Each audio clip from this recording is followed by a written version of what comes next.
welcome to Let's GTFO with Bethany and Jana. I'm Bethany. And I'm Jana. And we are here with Bane Cook, our producer, and we're here to talk about getting the fuck out. GTFO Tours helps Americans get the fuck out. We help you figure out where you can go and help you with the full journey until you are living happily and your happy, safe new life. This is part of a bigger trend. We actually sort of stumbled onto this accidentally. I started doing webinars on this after Trump was reelected. And Jana also was doing webinars. I think we were surprised, right, by how much it was. Yeah. Well, I was doing two things happened. After Trump was elected that evening, I posted on my Facebook page, I'm out, done this, been there, I'm out, I'm leaving the country. So then people started messaging me going, I want to go too. How do I get out?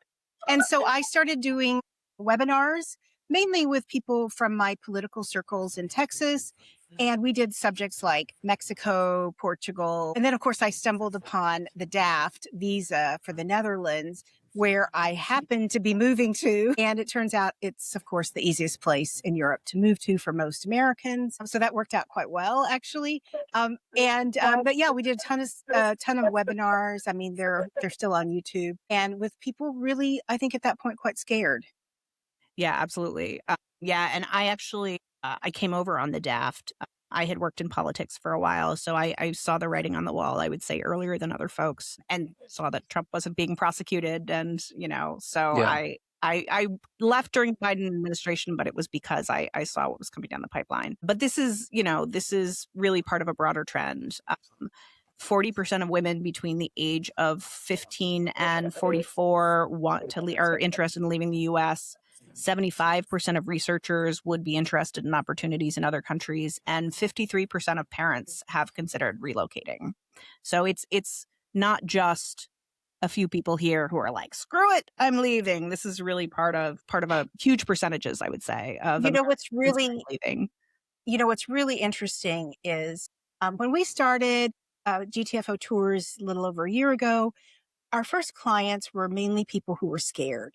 People with trans or gender non-binary children, people who were LGBTQ, people with immigrants in their family, people who had legitimate concerns for their safety. As the year moved on, we saw people who were just really had it with America, with the cost of living, the lack of health care, the lack of infrastructure. And then we had the New Yorker on our tour. In fact, Bane, our producer, was on that tour. And that really changed a lot, too, because that tour was covered in the New Yorker by Atossa, who you're going to hear from in a few minutes. And it really changed the understanding of who was leaving and why. And we also saw a big change in our client base after that point, which might be because a lot of wealthy, intelligent people, well-educated people read the New Yorker. But we did see a big increase in the number of wealthy people seeking us out. Yeah, I think so. I think the other thing, I think it changed people's understanding of what that tour would look like and some of the benefits. I think they understood that, like, it's not just about seeing a place, it's about meeting people and really developing friendships. The other thing I think is important to notice is that the New Yorker article came out in December, and then at the beginning of January is when we saw Renee Good and Alex Pretty being shot. And also the attack on Venezuela. Yes, and the attack on Venezuela. And I think that was a big part of the demographic shift as well, because I think that until that point, to speak candidly, I think a lot of white people thought that they would be fine, that their privilege would protect them, and that they, could intervene and try to make a difference without any kind of physical risk. And I think that was a moment when a lot of people were like, oh, just kidding. Like, I'm not looking to die here. And so, yeah, I think that was part of the shift as well. I think also that our Americans are raised believing that America is the best country on earth. I think we now know that that's demonstrably not true. However, it's still a big deal to leave your homeland. And if you think about our ancestors, I mean, my grandfather came to the U.S. from Mexico.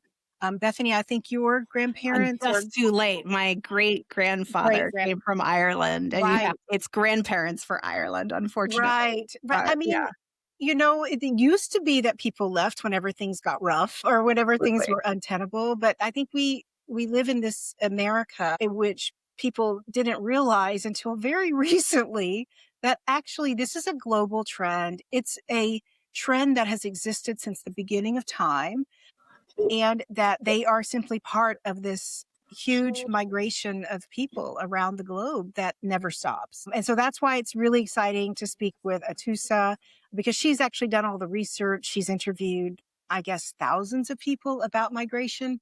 So Easily. she's a real expert about the trends, not just for Americans, but for the world. It was really interesting to see that Peter Thiel left America after Oh my wreaking God, I havoc know, on right? America. He went to Argentina. I mean, what an Wait, a Nazi going to Argentina? uh-huh, What? Well, right? there's that, Exactly. but no, totally, that blew my mind Yeah, because, me too. like, I thought he was the one pulling the strings. That was my understanding of the power dynamic, was, I like, think he's he still was pulling the strings. well, yeah, but he was the one who got JD Vance into that position. Like, Yeah, obviously his, yeah, his money was a huge part of funding, yeah, Trump and the elections and things. yeah. So, I don't yeah. think he's given up that role. I do not. Oh, I I think he's I doing it doubt from it. abroad. He's But a digital nomad. yeah, yeah, but still, I sort of thought they were, like, consolidating power in the United States to turn it into their, like, white Christo-fascist supremacy land, and so I think so. it threw me when he left, because we get a lot of people, we do have a lot of folks, rich people now, who are looking at leaving the country, who are looking at some of these golden visa options, but yeah, I would Yeah, say but if he's you also batshit crazy. I mean, he's the one who does webinars on the Antichrist yeah, and yeah. says things like, "Who's this? Who's this young lady? Who's the Oh, the no, totally. Oh my gosh, and now I'm forgetting third it. third?"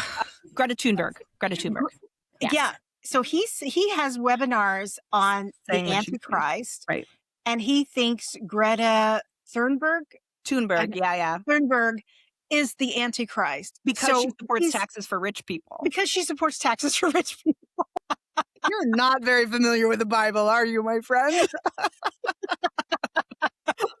Yeah, no, Yeah. he's also Yeah. not for nothing. Like, I feel like this administration and their cronies are really big as, like, accusations as confessions and, like, Yeah, yeah.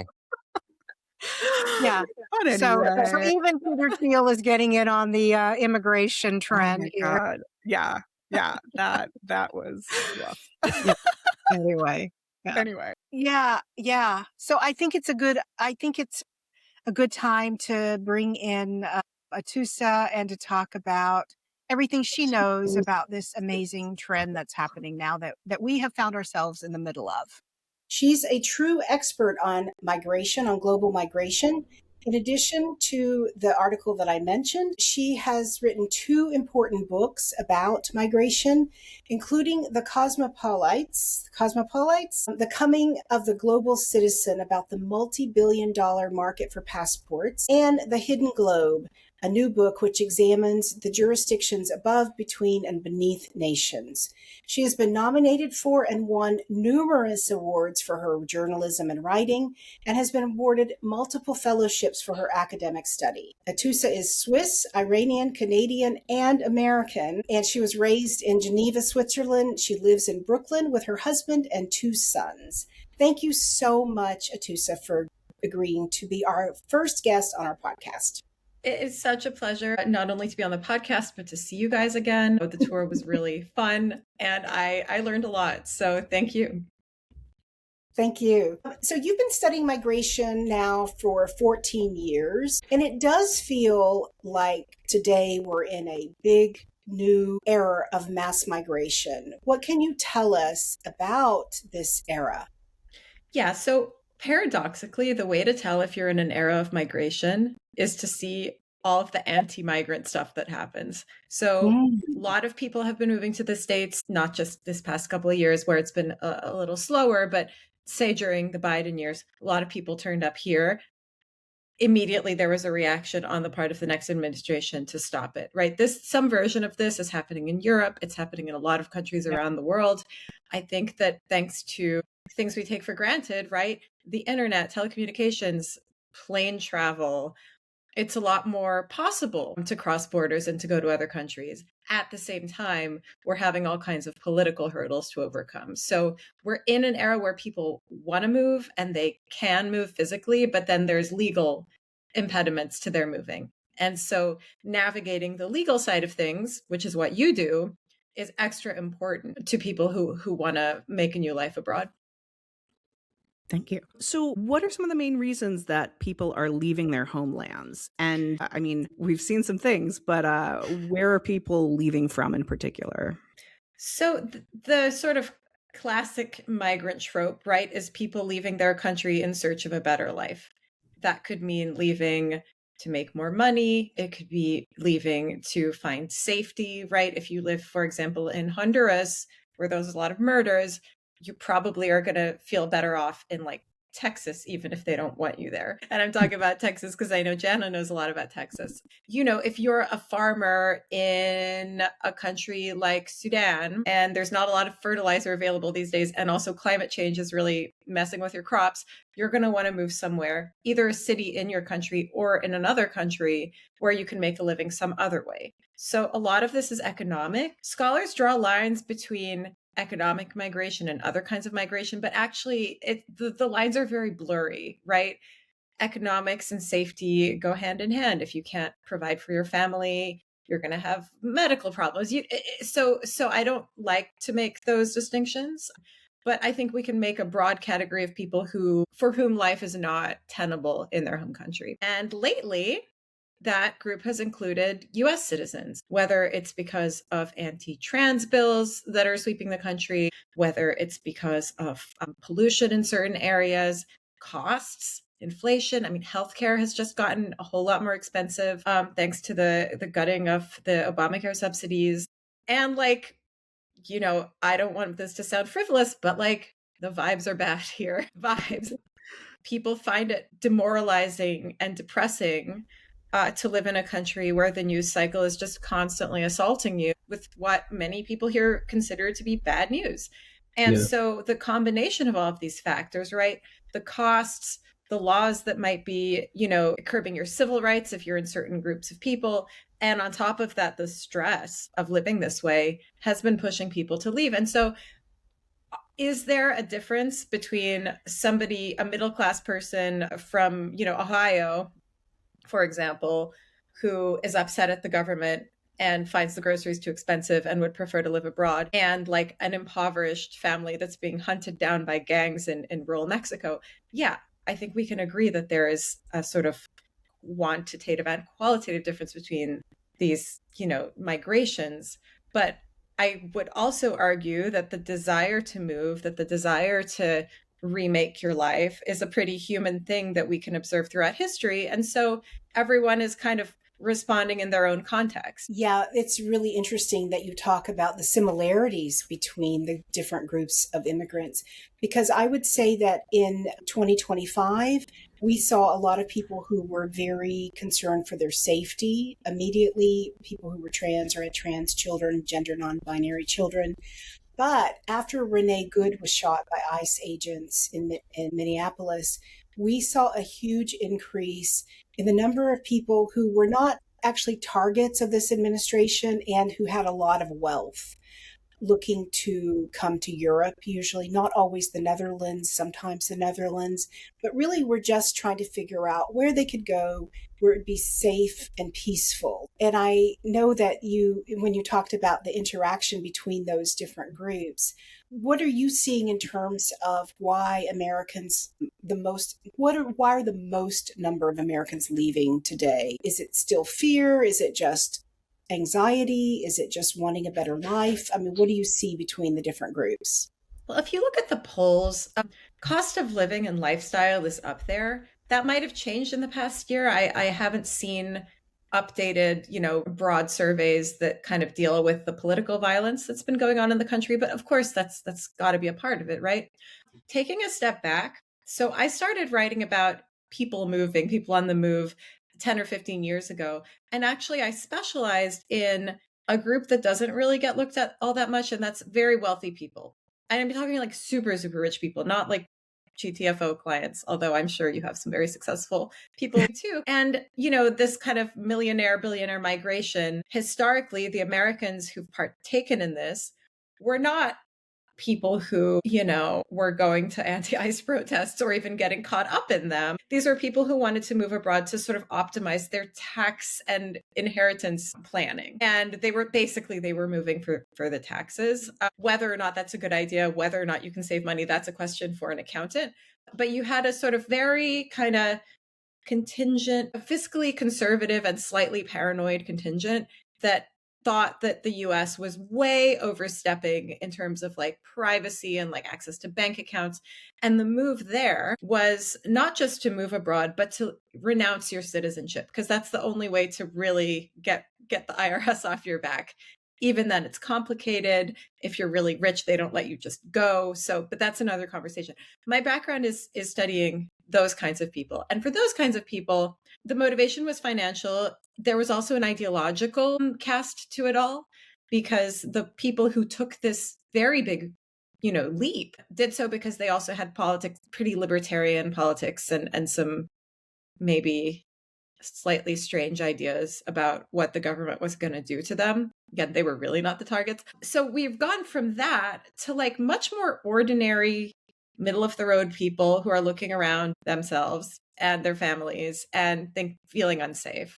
And feeling like this idea of America that they had grown up with, that we still kind of hear, right, in pop culture and history books, really did not correspond to reality, right? Is this a place where your children can have a better, economic prospects than you? I don't know. Things are really expensive right now. Is this a place where they're going to get a better education? I don't know. Everything's an AI now. So these like very real, very like everyday concerns have started feeding into people's decisions. And again, I don't want this to sound like I'm making it seem frivolous, but the explosion of content online from like influencers and travel writers and just all of this content about moving abroad and like, oh, look at my fabulous life in Italy.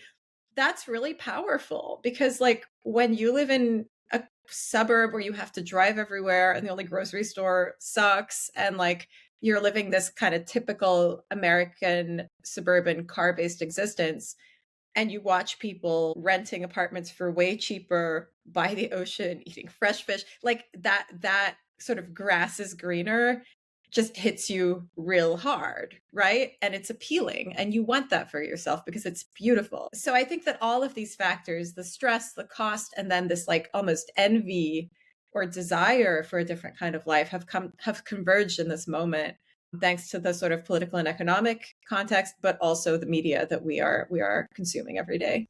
It's interesting because one of the big things that our clients talk about, really caring about, is work-life balance, understandably. And there was a study done that the United States, out of 60 countries studied, the United States came in 59th in terms of work-life balance. So I think who won?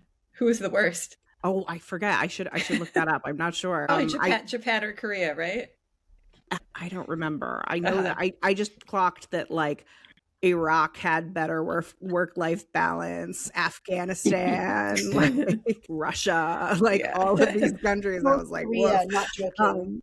I think it was South Korea. Yeah. But actually, I think one of the other things they often talk about is the parks, wanting to, feeling really lucky that they live near a park, or wanting to live near parks. And I can honestly tell them the grass is in fact greener over here. So for the first time since the Great Depression, more people are leaving the U.S. than are coming to it. Are you surprised by that? And what do you think is the number one factor contributing to that? So again, you can look at this in two ways. Why are people not coming here? Because they are being thwarted at every possible chance. Like the Trump administration is going after illegal immigration. It is also going after legal immigration and making it so hard, so complicated, so long and onerous to come to this country, just like with the paperwork. And then on top of that, the reputation of the US has taken a hit for, pretty understandable reasons. So that kind of explains the incoming. But the outgoing, I mean, it's all relative, right? You can have 0 immigration in and 3 people leaving and it'll still be more. That said, there are more people leaving. And so if you look at different sectors of the economy, colleges and universities and scientific research, well, of course, people are going to leave in the sciences if you're cutting all of the funding for science, right? Of course, you're going to go and take a job in Switzerland or Germany or someplace like that. You also have the cost of university. It's very expensive. It's cheaper to go abroad. So you have part of that. And then all of the other kind of parts of the economy. I don't know that companies are sending employees abroad, but anecdotally, many of my friends have asked their bosses, hey, if there's a chance for a transfer, I would like to take it.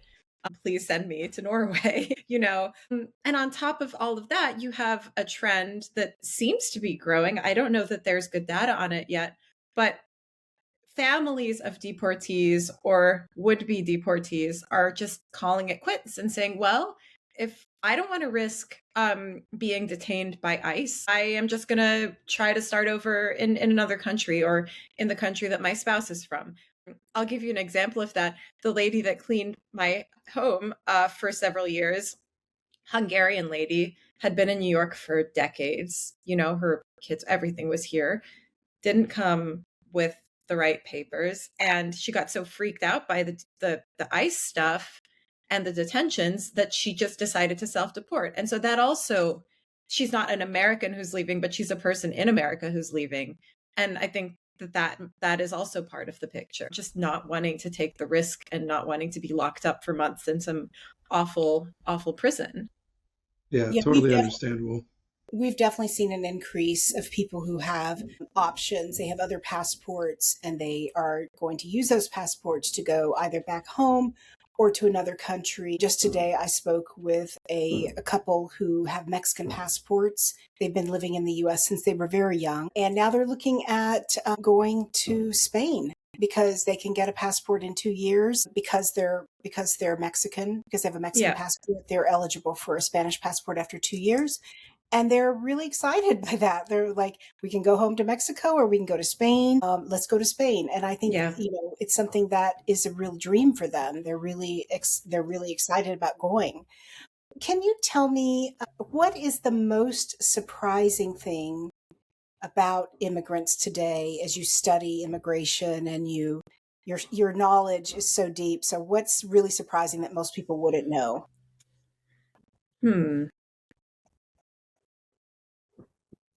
Something surprising about immigrants. Well, I'll tell you what I was really surprised by on the GTFO tour. And that is that most of the people on the tour were military veterans. Did not see that coming. Again, I come from a background of studying really rich people who are moving for reasons that not everybody would get behind.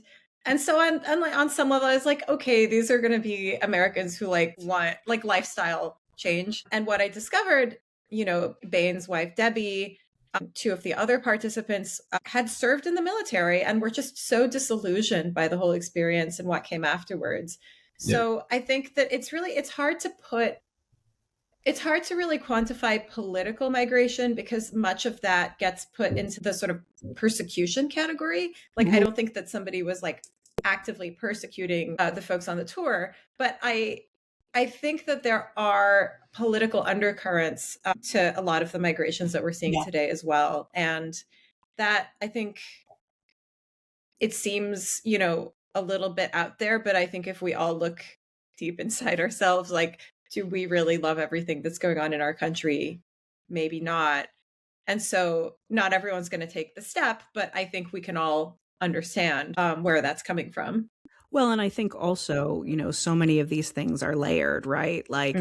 Okay, if the cost of your healthcare doubles, triples, whatever it is, because they've gotten rid of these subsidies, is that a political migration or is that an economic migration? Well, probably it's going to get chalked up as an economic migration by the statistics, but it was certainly caused by politics. Totally. I talked to, when I was reporting the story, I talked to a whole bunch of other people. And I talked to a woman who was retired, had a pretty good career, but had a lot of money problems and moved to Portugal. And she was able to do that. I think they've made it a little bit harder, but she was able to basically stay afloat using her Social Security. And it went much further in Portugal. And she said that the healthcare was so much better and she didn't have to stay up at night worrying if she could go see a doctor. So it's really sad. I think that a lot of the people, Americans who are leaving, would actually prefer not to have to do that. But they feel they have to, just for survival on a basic level, to stay sane and healthy and reasonably well balanced and not be in tons and tons of debt. So it's not like a super happy story, you know? Yeah, I mean, a lot of the reason the push factors that get people to leave their countries aren't super happy, but certainly things have been sad in the A lot US. of people also have pull factors, especially for Europe and probably most places they're going. They're going because they know the quality of life is better. They know it's more affordable. They know that they're not going to be picked up by ICE on the street or whatever. But there also is a very positive component. And from what we've seen, people are definitely happier when they get out. You know, there are a few people who maybe have had some adjustment time, you know, but for the most part, people seem really happy to be in their new lands. And they're like, wow, it's so great here. It's more affordable, but also the food tastes better. And I'm no longer allergic to grain or to milk.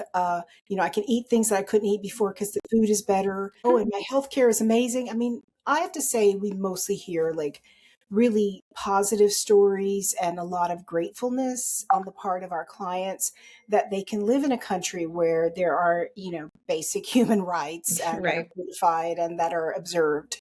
Absolutely. So yeah, I have a question for you guys. Whenever I tell people I'm writing about this, or I wrote about Americans who are leaving, something I hear a lot is, they'll be back. You know, just give them a few years.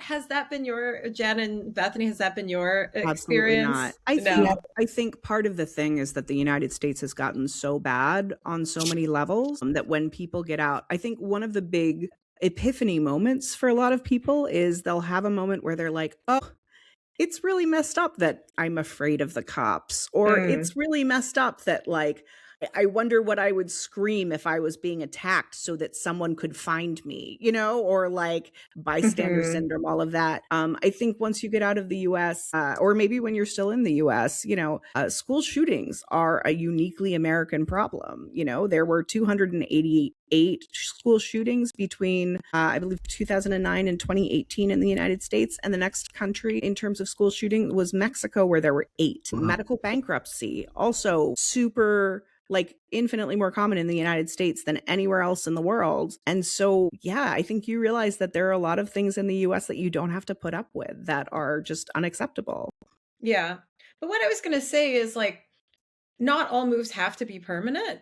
And I wish that we could think about moving not as a like be all end all, like this is the rest of your life, but like you're going to try something new. You want to have a new experience. Maybe you like it better. Maybe you're going to become, you know, a part of a new community and a new society, or maybe you're not.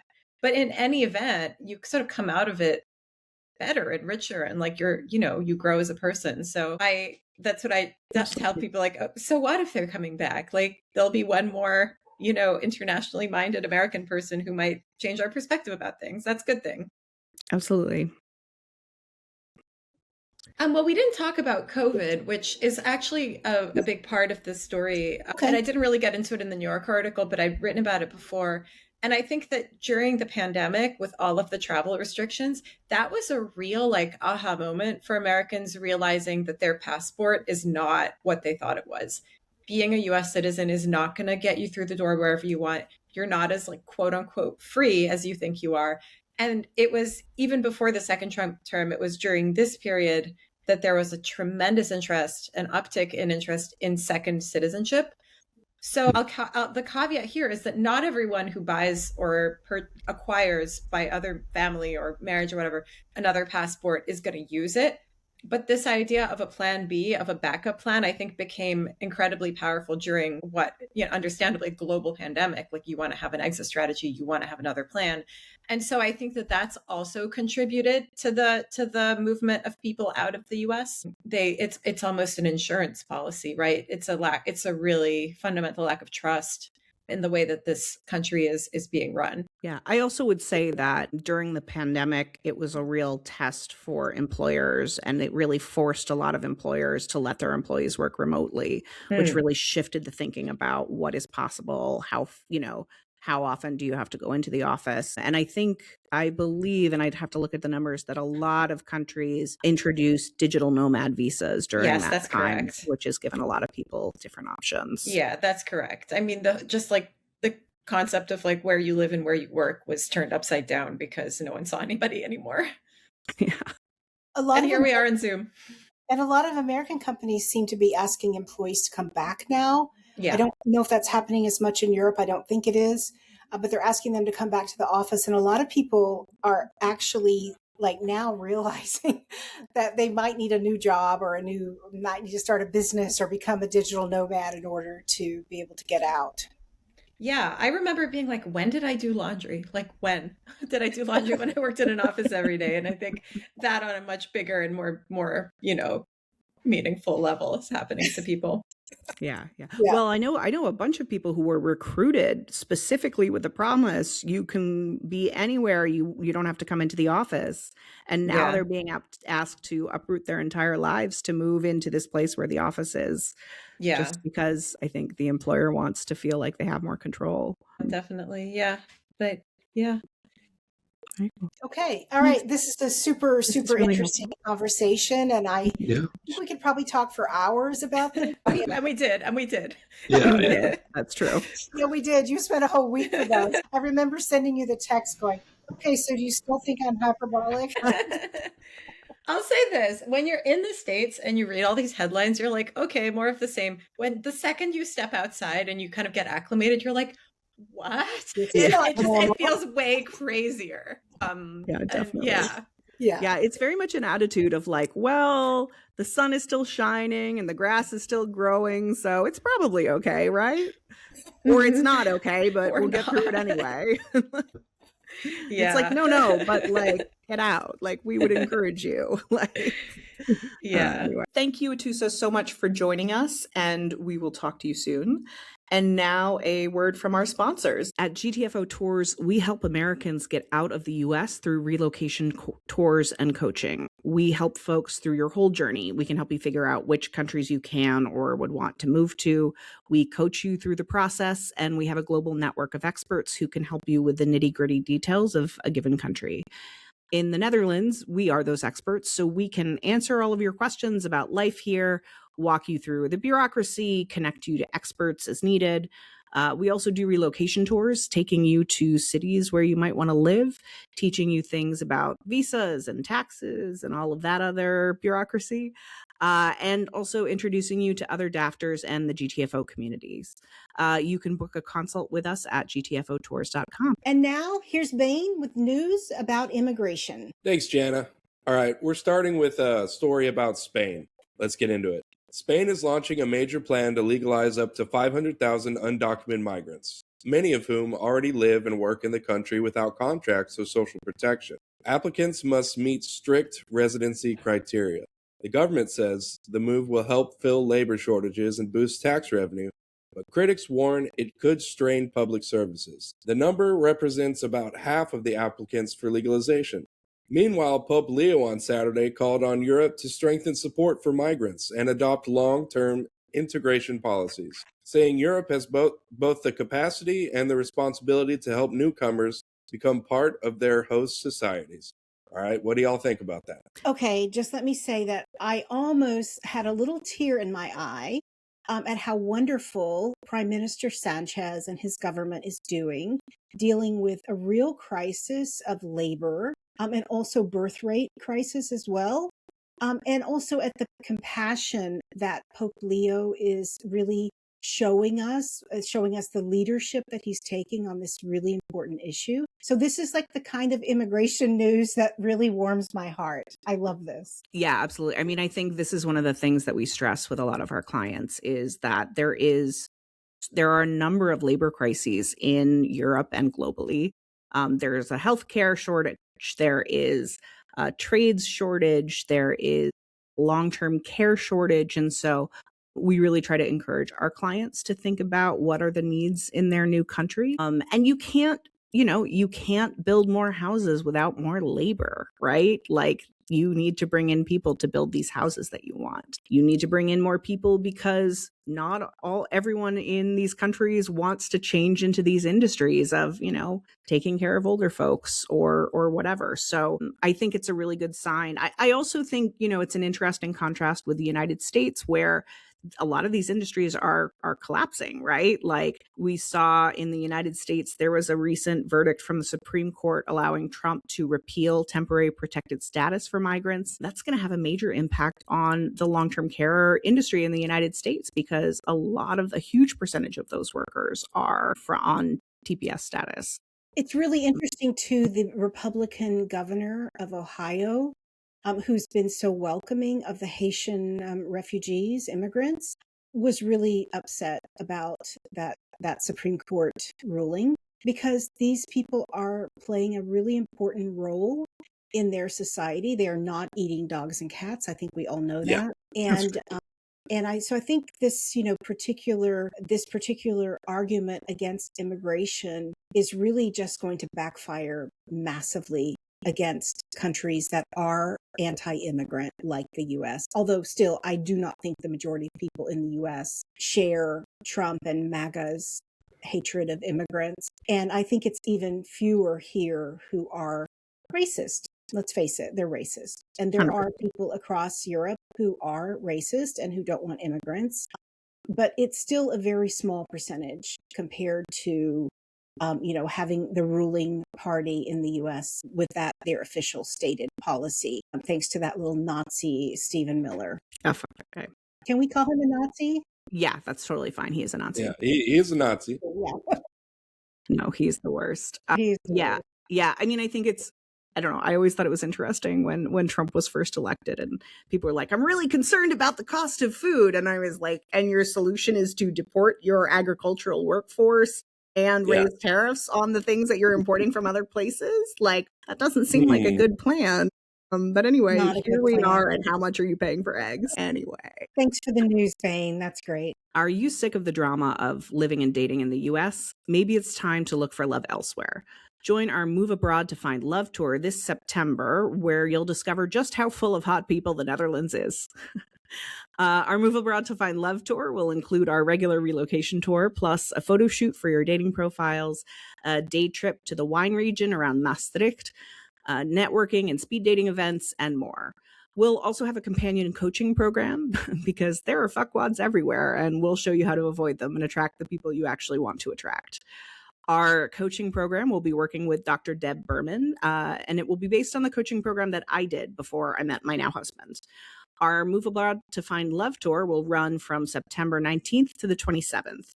You can sign up today at gtfotours.com/loveabroad or email us at info@gtfotours.com to learn more. And now we're going to take questions from our listeners. If you've got questions, send them to info@gtfotours.com. All right, we have a question from Charlene from Cincinnati. I have a great W-2 job that allows me to work from anywhere and in whatever hours I want. Where can I go? Well, Charlene, you're very lucky because there are several really interesting countries that offer W-2 employees the chance to be digital nomads. Those include, the most obvious one that comes to mind is Spain, but there's also Italy, Greece, Croatia, Malaysia, Colombia, and Estonia. Now, in some of these cases, you're not going to be able to continue just as a W-2 employee.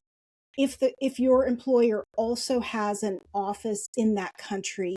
For a lot of countries, what the easiest, best, and lowest tax situation is to become a contractor, a 1099 contractor with your employer, and become self-employed in the country. Of course, it depends on the rules of the country because every country is different. In the Netherlands, it is kind of possible as the partner of someone who is on the DAFT, to stay on as a W-2 employee, but it's expensive. So in most cases, if you want to do the DAFT yourself, or even as the partner of a DAFTer, it's a better idea to be a contractor. So an employer of record, in case folks are not familiar, is basically a company that your company hires so that they can manage all of the bureaucracy for you of taxes and payroll and compliance within the country that you're moving to. So technically, your company hires them and then they hire you. There are a number of good companies that do this. If you are interested in learning more about employers of record, feel free to reach out and we can tell you more. Thank you.